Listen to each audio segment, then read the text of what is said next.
Do you remember those wild, neon-soaked Saturday mornings when cartoons felt untouchable, when no one told you what was too violent, too weird, or too dangerous for kids? What if I told you that some of those shows you grew up loving are banned now? You can almost smell the sugary cereal in the air and hear the faint crackle of static before the theme song kicked in. The 1980s weren't just the golden age of cartoons, they were the wild west of children's television. Networks pushed limits because no one had drawn the line yet. Animation wasn't safe back then. It was experimental, a little chaotic, sometimes political, and often way ahead of its time. But as decades passed and society grew cautious, many of those animated rebels were quietly erased, banned, blacklisted, or buried so deep you'd think they never existed. Let's rewind and dig into the stories behind those forbidden frames. These weren't just cartoons, they were time capsules of what childhood once felt like before rules and regulations rewrote the Saturday morning dream. You remember this one, don't you? Thundarr the Barbarian. Picture this, you're a kid again, sitting cross-legged in front of a bulky TV, watching the world crumble under a crimson sky. The year 1994, from out of space comes a runaway planet. The narrator's voice still echoes in your head. A post-apocalyptic Earth, mutants, sorcery, swords that blaze with lightning. This was Thundarr the Barbarian. It was raw, primitive, and visually stunning for its time. You could almost feel the heat of the desert sun radiating off the cracked landscapes. Every swing of Thundarr's sunsword left a flash on the screen so bright it felt dangerous. But that's the thing. Danger was part of the thrill. Kids back then weren't protected by filters, they were fueled by imagination. The show was banned in several regions because parents complained it was too violent, too dark, and too apocalyptic. The idea of a destroyed Earth, once ruled by wizards and mutants, was apparently too intense for Saturday morning. Yet for many kids, it was the first time we imagined a world that didn't need saving, it needed surviving. Now think about what kids watch today. Bright colors, soft voices, carefully measured morals. Nothing wrong with that. But back then, danger was a teacher. So tell me, would you rather be safe or spellbound? Robotech. If you remember Robotech, you remember the sound of jet engines screaming through outer space and the flash of transforming mechas slicing through alien fleets. But what most people forget is that this wasn't just a cartoon. It was a war drama. You probably didn't notice as a kid, but Robotech was stitched together from 3 separate Japanese series, edited and dubbed for Western audiences. That fusion gave it a strange, beautiful chaos, a mix of love stories, politics, and genuine tragedy that Western TV had never seen before. Characters died, empires fell, entire civilizations were vaporized before the next commercial break for sugary cereal. For a generation raised on tidy endings, Robotech was different. It told you, sometimes heroes don't win, and sometimes peace costs everything. That truth hit too close to home for the censors. The show was eventually pulled from various local stations for being unsuitable for children, especially because of its portrayal of death and romantic relationships. Now you scroll through modern animation and realize how sanitized it's become. Conflict is fine, but grief, consequences, those are edited out. Back then, you learned that loss was part of life, even if it came with laser cannons and love triangles. Be honest, you still hum that theme song, don't you? Mighty Orbots. You probably forgot this one, and that's exactly what they wanted. Mighty Orbots was one of the most ambitious sci-fi cartoons of the 80s, but it disappeared almost as quickly as it arrived. The animation was sleek, almost cinematic, fluid movements, electric color palettes, and a jazzy electronic soundtrack that pulsed through each battle. The story followed a team of robot heroes led by a human scientist named Rob Simmons, defending the galaxy from the evil Umbra. So why did it vanish? Simple. Copyright wars. Tonka Toys and World Events Productions sued because the show's robots looked too similar to their property, the GoBots. And because GoBots were being used to sell toys, the producers of Mighty Orbots were essentially accused of copying a competitor's product line. In other words, it wasn't the violence, it wasn't the story, it was the marketing machine that killed it. Networks yanked it from syndication to avoid lawsuits, and the entire show faded into obscurity.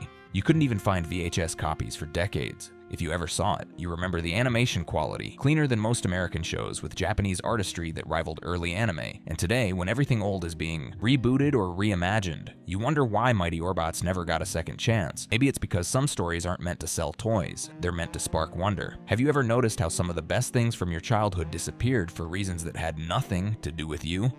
BraveStarr. Straightforward, unflinching, and completely unprecedented. Parents protested. Networks flinched, sponsors backed out. Eventually, BraveStarr was pulled in several markets.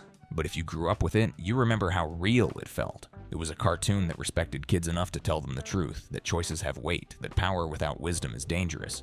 The real Ghostbusters, censored episodes. Here's one that didn't get fully banned, but edited into oblivion.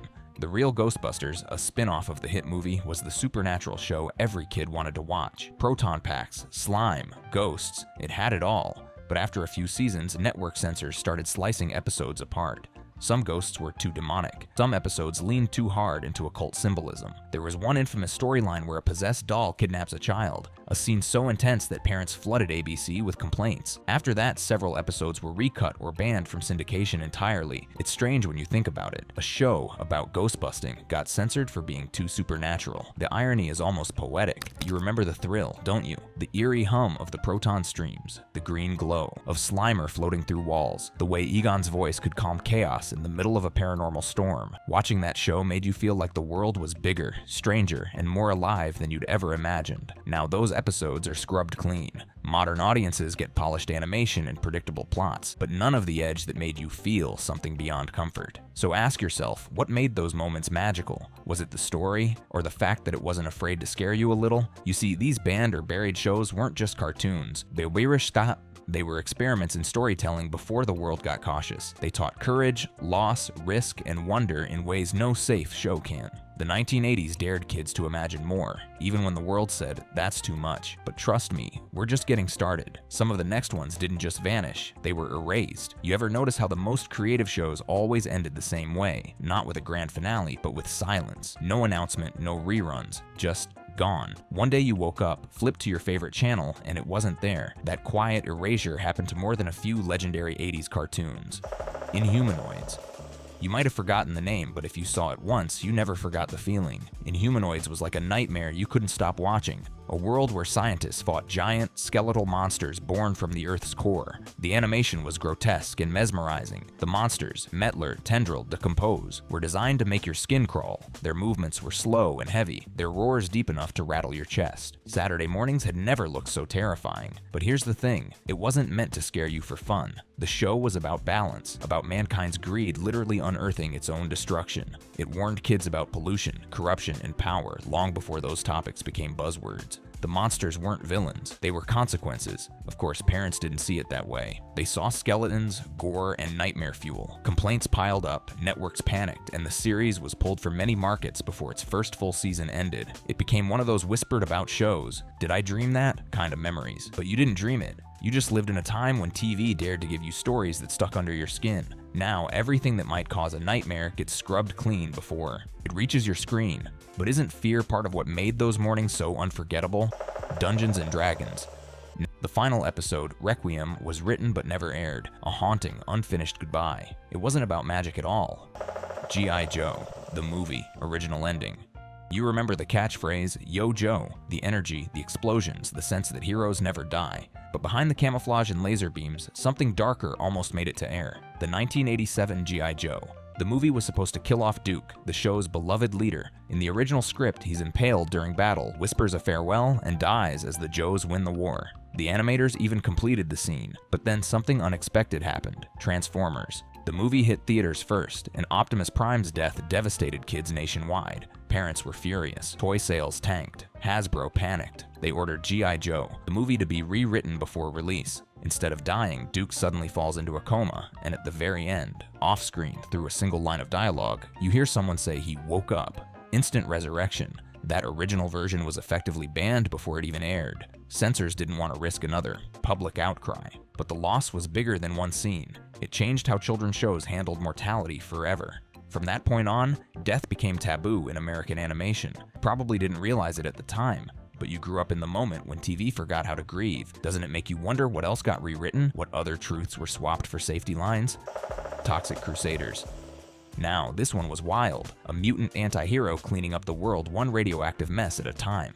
Toxic Crusaders was the kid-friendly spin-off of The Toxic Avenger, a notoriously violent cult film made for adults. The show tried to mix comedy with environmental awareness. The colors were so bright they almost buzzed off the screen. Slime green, hazard yellow, and nuclear orange. Toxie, the deformed hero, taught you that pollution and greed were the real monsters. But beneath the jokes and slapstick, there was an uncomfortable message about what humans had done to their planet and themselves. It was too grotesque for parents, too moralizing for sponsors, and too strange for TV executives to understand. Within months, it was pulled from most stations, never even completing a second season. If you ever saw it, you remember the chaos. Mutants driving garbage trucks, villains dripping acid, the constant stench of radioactivity through your speakers. It felt rebellious, messy, alive. Today, environmental cartoons are polite. They lecture softly about recycling and global warming. But back then, Toxic Crusaders made pollution look monstrous because it was. Don't you miss when messages didn't need to be gentle to be true? The Snorks, banned episode. Even the innocent ones weren't safe. Remember the Snorks, those bubbly undersea creatures that felt like the aquatic cousins of the Smurfs? It was lighthearted, colorful, and harmless. But there's one episode that almost no one talks about, All's Whale That Ends Whale. In it, the Snorks discover a group of whales being hunted for profit by surface dwellers. The episode shows harpoons, nets, and terrified whales trying to flee. For a kid's show, it was uncomfortably realistic. Animal rights groups praised it, but broadcasters didn't. The episode aired once in limited regions and was quietly removed from reruns due to graphic content. That's right, saving whales was too graphic. Years later, when the show was released on home video, that episode was missing. You remember how the ocean looked in that cartoon, don't you? The shimmer of sunlight through blue water, the way bubbles danced around the characters' faces. It felt so real that you could almost taste the salt air. Maybe that's why it hit too hard, because it didn't feel like fiction. Would it still be too real today, or have we just gotten too comfortable ignoring what hurts? Bionic 6.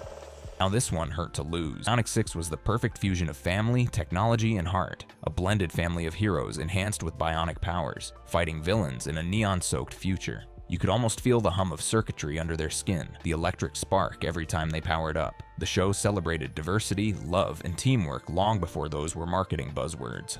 But it also had a subtle darkness, a recurring theme about what it means to be human in a mechanized world. Certain countries banned or heavily edited it because of its body horror elements, implants, cybernetic surgery, and mutation. For others, it was too violent, but in truth, Bionic 6 was just too advanced. It talked about family unity in the face of transformation, about technology's price. Now you can't find it easily. It's been buried in legal limbo for decades, forgotten by the same companies that once used it to sell action figures. When you think about it, that's kind of poetic. The show about preserving humanity lost its own identity to corporate machinery. So tell me, do you remember feeling that spark in your chest when their theme song hit? That sense that anything mechanical could be magical? It's strange, isn't it? The shows that got banned were often the ones that believed in you the most. They trusted kids to handle big ideas, to wrestle with fear, grief, and consequence. Back then, imagination had edges. It cut you, but it also shaped you. And if you think these were intense, wait till you hear about the ones that were banned not for violence or fear, for truth. The next ones weren't dangerous because of monsters or magic. They were dangerous because they told you something real. You know, some shows didn't get banned because they scared kids. They got banned because they scared adults. Not with monsters, but with mirrors. Cartoons that held up the world and said, look at yourself. And that's what made them dangerous.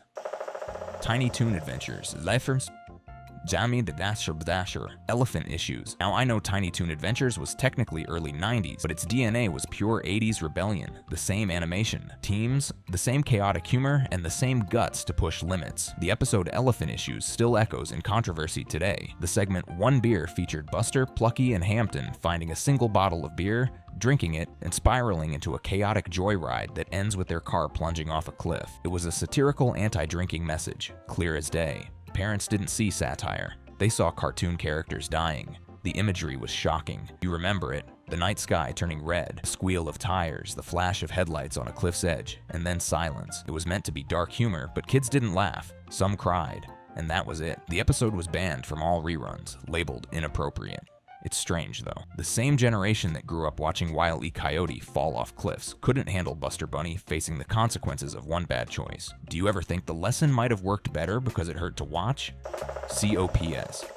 Before there were live-action police dramas dominating prime time, there was COPS, Central Organization of Police Specialists. You can still hear that gritty voiceover. It's crime-fighting time. The show had style. The city of Empire was drawn like a futuristic New York. Neon reflections, grimy alleys, flashing lights cutting through fog. It was meant to glorify law enforcement in a heroic, comic book way.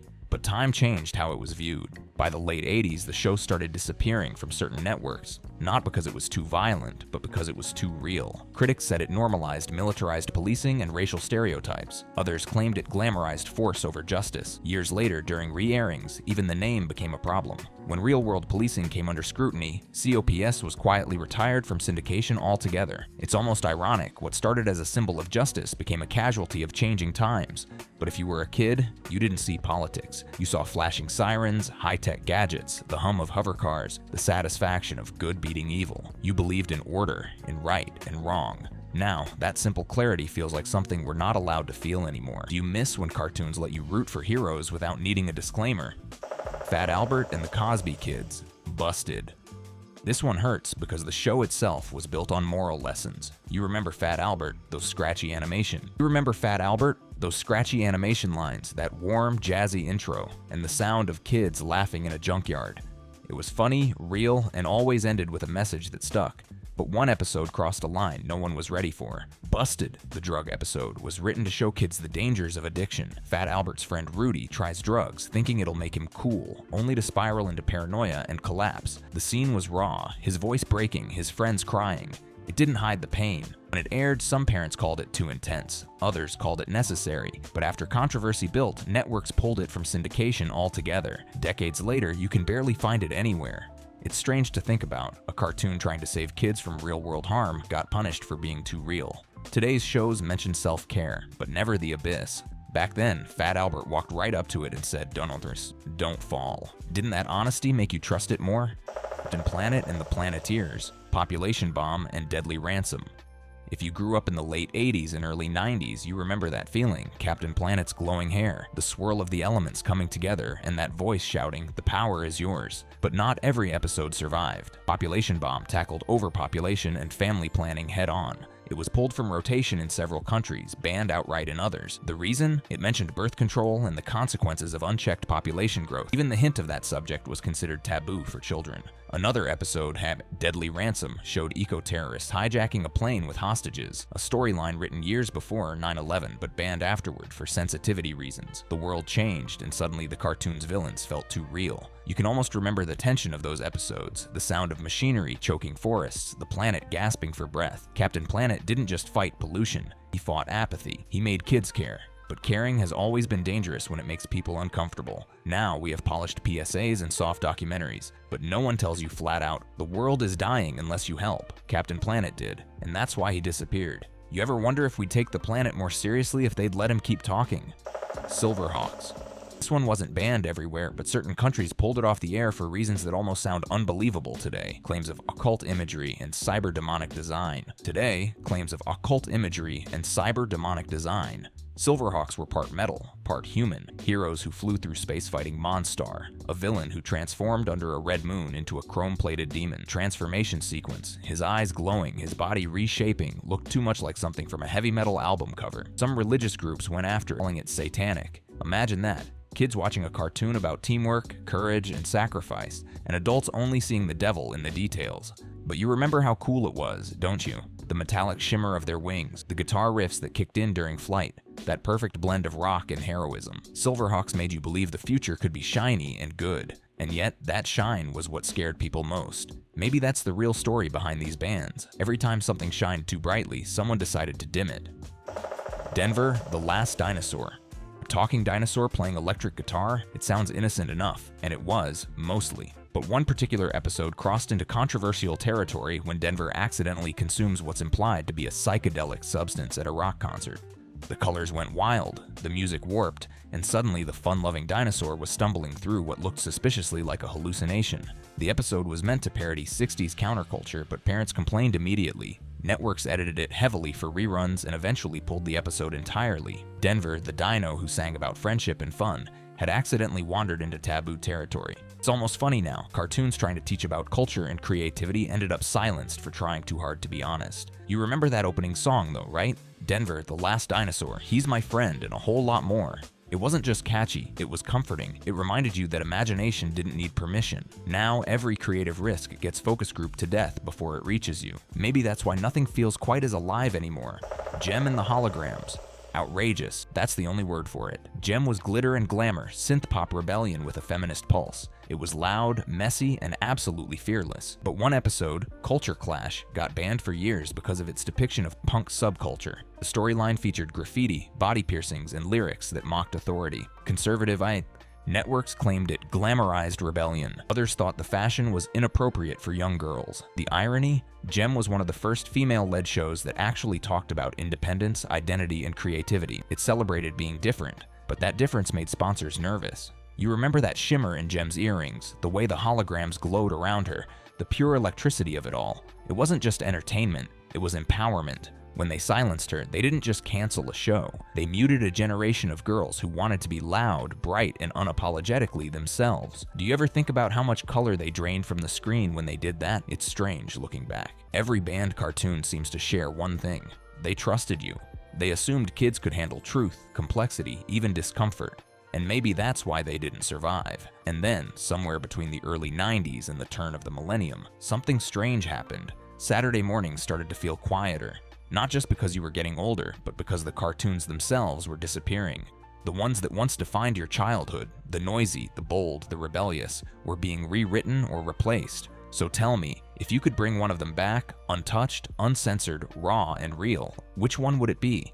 If this took you back, if even one line, one image, or one sound made you feel that spark again, then you already know what to do. Hit like, drop a comment with the cartoon you'd risk bringing back, and subscribe for more memories that refuse to fade. Because nostalgia isn't about looking back. It's about remembering who you were before the world told you to grow up. If you enjoyed this and would love to see more of such nostalgic videos, click on the card showing on the screen.